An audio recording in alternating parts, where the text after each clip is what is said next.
What's up, backpackers? Dave here with Off-Grid. I'm into backpacking, hiking, camping, and gear, and I'm super excited for today's first look. It is a company by the name of Get Out Gear, and the product is the version 2 of the Trek chair. Now, full disclosure, before I start, I was given this product for free, and I was also requested to do a video, but it wasn't a requirement in order to receive the product. I really appreciate that, otherwise I probably wouldn't have done it. But I'm really excited about this one. I really wanted to do a video on this one, a first look for you guys. This has been around on a lot of other channels. I'm probably one of the later ones to get this one in, but I'm still super stoked to test this one out in the field. I'm going to do all the normal stuff that I usually do for you guys, the normal rundown. We got the specs, we've got the price, the weight, all the pros and cons, and gray areas in there. I'm going to drop in my final thoughts. And then I've also gotten special permission. You want to stick around to the end of the video because I got permission from the owner of the company to kind of tell you where the company is headed in the future for their next product launch. So stick around for that. All right, let's jump in to, before I get into the pros and cons, let me just kind of quickly go over and describe how you put this chair together. They have, and I'm going to post in the description down below too, but they have like an instructional video to show you how to put it together. So I definitely recommend that. I'm going to throw that down below because I found that super helpful, because there is a little bit of a learning curve for this one. It's not the same as your normal shock corded chair, so there's a little bit more to it. But basically what you do is you put the poles into the back sleeves first of the chair. The handles are going to be facing away from you, and then you put those into the back sleeves of the chair first, and then you're going to put the trekking poles into the little sockets that are into the mounts on the backing of the chair. Let me see if I can show you it here. Yeah, so that's going to be right here. It's these two right here. But and there are no other like rivets or any kind of like thing to lock it into place. However, you have to make sure that the trekking pole tips, and let me show you the trekking poles right now. The trekking pole tips here have a little bit more of a thread on it here. You have to make sure that when you're putting it into that holster that it goes all the way up to this point right here, and that you're not having anything else sticking out of the side. And then what you're going to do is you're going to take the front tabs of the chair and put that into the front legs of the pole structure and get that in like all nice and tight. And then you're going to flip the locks on the trekking poles and then push it up. So they state on their website that you want to make sure with the trekking poles here, when you're unfurling it, first of all, it's this top one right here. And you want to make sure, it says right here, Get Out Gear Carbon, GOG Carbon. You want to make sure it's about an inch off of the top here for the lowest setting. So right about there is where you want to put that flip lock closed for more of that relaxed chair setting. And then if you want to push it up higher, you can basically push it up as high as it will go. And that's pretty much it for setting up the chair. Now let's get into the pros and cons for you guys. The first pro that I have for you is that you don't need as much tension for putting that backing on the chair into the pole structure. I found out that I thought it was going to be super easy. There actually is a little bit of tightness to it, even when you're putting the trekking poles in for the first time. But it's definitely a lot easier. You're not struggling with it nearly as much as you would like a Helium chair or the REI Flexlite Air chair, where that really relies on that tension to keep everything together. So that is actually a big pro that I haven't heard too many people harp in on, and I wanted to make sure that I made a point to talk about that, because it definitely is a lot easier than trying to struggle with some of these other chairs to get that last corner in. The next pro that I have is overall, smaller pack volume, right? So, and especially, this is for comparing it to a high back chair. There really is like only one other competitor that I can think of in the backpacking space, and that's the Helium high back chair. But I mean, just look at the total poles here that we have. It's just a lot thinner because you don't have the two longer pieces that usually split into two. The next pro I'm going to go over is going to be the adjustable seat height, right? So you have and then there's also the fact that you can go from more of a relaxed style where you're kind of laying back a little bit more, and then you can just jack those poles up and sit more upright. And then kind of going along with that, and I just mentioned it, but having a headrest, and not only a headrest, but a headrest that you actually can use is pretty clutch, especially for a backpacking chair. You don't usually think of headrest luxury if you're sitting in a chair at camp, so that's pretty awesome. The next pro that I have is that it is definitely sturdier than the 1 pound chairs. Definitely more sturdy, more secure there. Next pro that I have for you is that it is comparable to the only other one that I mentioned, the Helium high back. That total system comes in at about $180, but here you're obviously getting trekking poles out of it. So, if you don't have trekking poles and you're looking for a set of trekking poles, this kind of comes in handy. And then the next pro that I have for you guys is that, and this is another great one here, it goes to the overall comfort, speaks to the overall comfort, and it's the fact that it has a wider seat, and that is huge. When you're looking at this thing, again, especially comparing it to my 1 pound chair, you can see that the front poles, especially when they're put together, let me just put these together real quick for you here. All right, so these are the front poles right here. You can see this V shape that comes out here. With the 1 pound chairs, this comes in a little bit more, so it's a little bit closer to like this. So, and that makes, believe it or not, that makes a huge difference when you're sitting in it. So when I'm sitting in it, my legs kind of come across right up to about this area, whereas in the chair Zero, it's like it kind of digs into your legs. So the fact that these are splayed out a little bit further definitely goes a long way into the overall comfort. I'll quickly highlight this piece right here. And this is an example of one of the corners. I got the 2 corners on the front end. So this is the front end, but you can see here that it doesn't really fold and it's a lot more rigid. And this is something that I haven't seen a lot of other people highlight either. This piece right here, I'm not sure if it's a plastic or if it's a reinforced fabric that's in here, but this is right where the front pole goes in, and that's where that tension kind of digs into your leg a little bit more. But in sitting in this for the little time that I have, this reinforced piece that comes all the way across right here definitely makes a huge difference in the overall comfort. It minimizes that impact of the pole jutting into your leg a lot more. And, when you're sitting in it, this piece is a lot more flat against your leg. So that definitely makes a huge difference as well. All right, all the great stuff out of the way. Let's get into the negative stuff real quick. And the first one that I have for you guys is that it's not the cheapest, right? So again, comparing it to the Helium, the entire system, you're getting for about $20 cheaper, and the Helium is slightly lighter. It's 1.5 pounds all in, and this one comes in closer to the 2.5 pounds all in. The other negative that I have here is that it's 1.4 pounds. Again, this is speaking to the weights. 1.4 pounds just for this piece right here in the backing of the chair, but if you add the weight of their poles in on it, you're closer to that 2.5 pound mark. All right, the next negative that I'm gonna mention here is that if you buy the trekking poles alone without the system, they're definitely expensive. They're $90 for the set, and for what they are at being somewhere around like 8.5 ounces per pole, they're definitely on the heavier end as well. It is a carbon fiber pole, so it has a little bit more give to it, but at 8.5 ounces per pole, and it's thicker too. They went with a thicker shaft, and that's kind of important for the internal structure of the chair and its durability, but it's definitely a little bit heavier than your normal carbon fiber pole. And then the next negative that I have is that if you're using a non-freestanding tent, you can't have the poles in that tent and then also use it as the backing of your chair.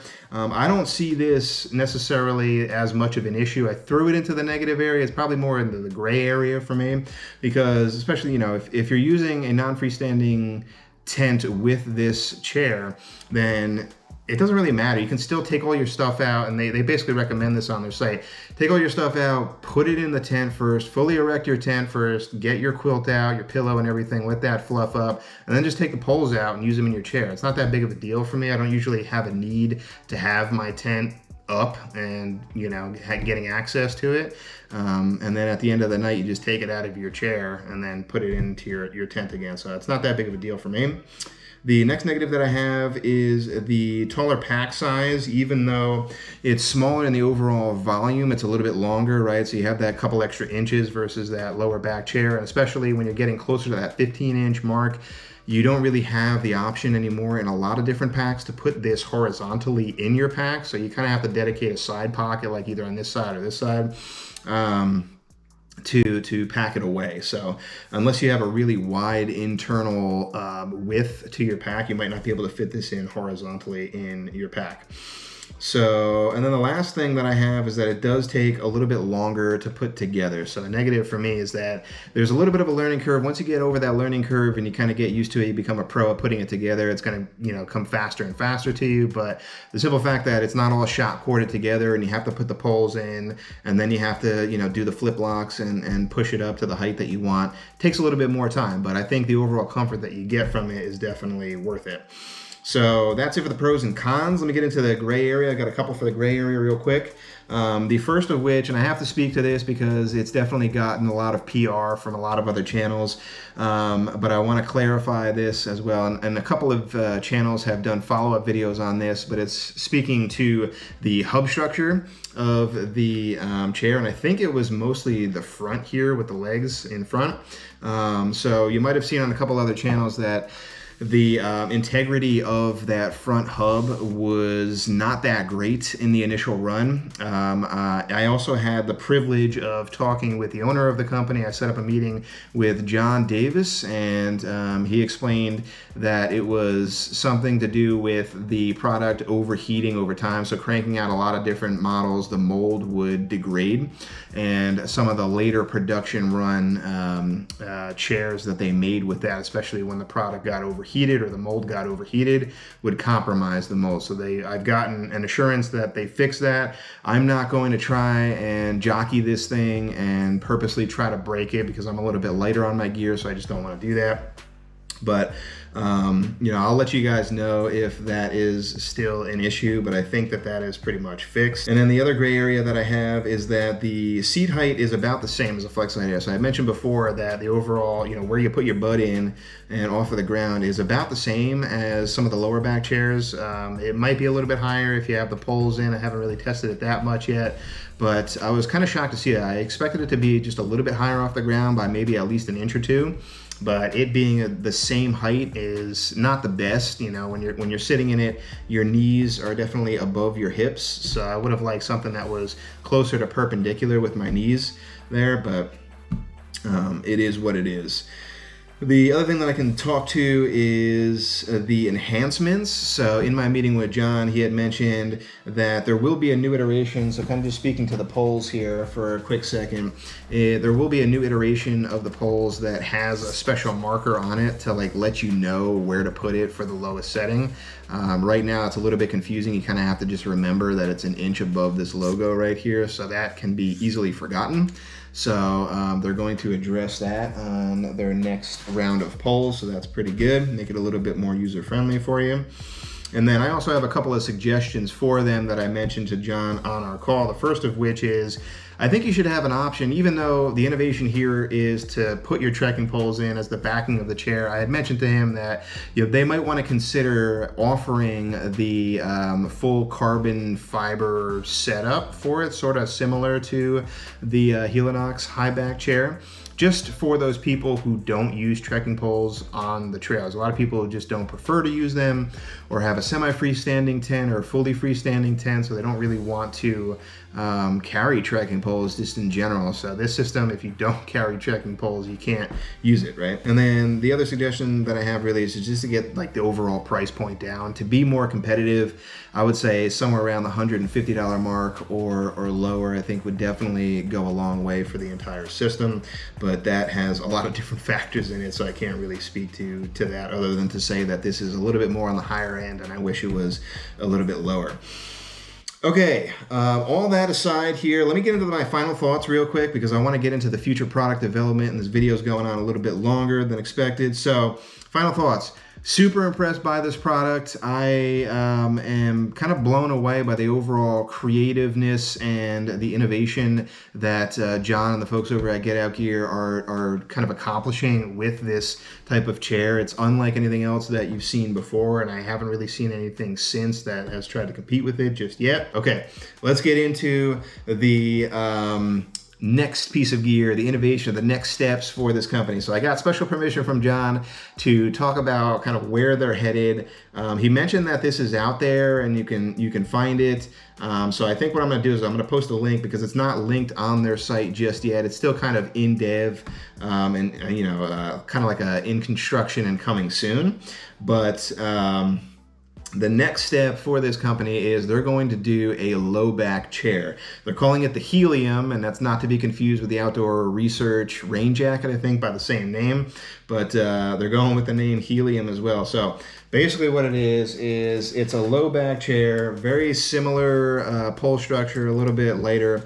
But the main difference there is that you're going to have to, I think you can use probably the same pole with it, but you have to take this piece out. So this bottom piece here is the only thing that you need, and that's going to be the backing for the chair. So this is the only piece that you need for it. But the biggest thing here, without really knowing a lot else, I mean, I can throw some specs on screen for you guys too, but the biggest claim to fame for this guy here is that the overall weight they're claiming is about 13 ounces minus the trekking poles. So this internal structure here for the Helium is going to be about 13 ounces. That's going to be huge. That's going to be groundbreaking. He's saying that it's going to be somewhere around a year before any of the early models and the early run kind of kicks in. So apologies for that. You're going to have to wait a little bit longer to check that one out. But at 13 ounces, you're talking about anywhere from 3 to 4 ounces lighter than the lightest, full back featured chairs on the marketplace. So super excited about that. I think that one's going to sell out really quickly. And John hit me up, and I'll definitely product test that one for you guys. But that's it, guys. That's the roundup on this one. Sorry, this one is going on a little bit longer, but I really wanted to do a full featured deep dive on my first look on this one. I'm definitely going to test this one out in the field on a couple of trips and let you guys know how it goes for a longer term review. But I'm really stoked, really excited to try this one out. If you are thinking about getting this chair, if you have this chair, or if you're totally against this chair, just let me know all your thoughts in the comments down below. I want to hear all about it, and let's get the discussion going on this one. I'm really excited about it. Can't wait to test it out. But let me know your experience with it in the comments down below. Thanks so much again for watching, everybody. I really appreciate you. And remember, if you're headed off grid, make sure you do your research and you make it a safe one. Oh, and don't forget to hit that like button, that subscribe button if you like what you see here today. But yeah, that's it. See you on the next one. And then the other gray height area that I had, gray height.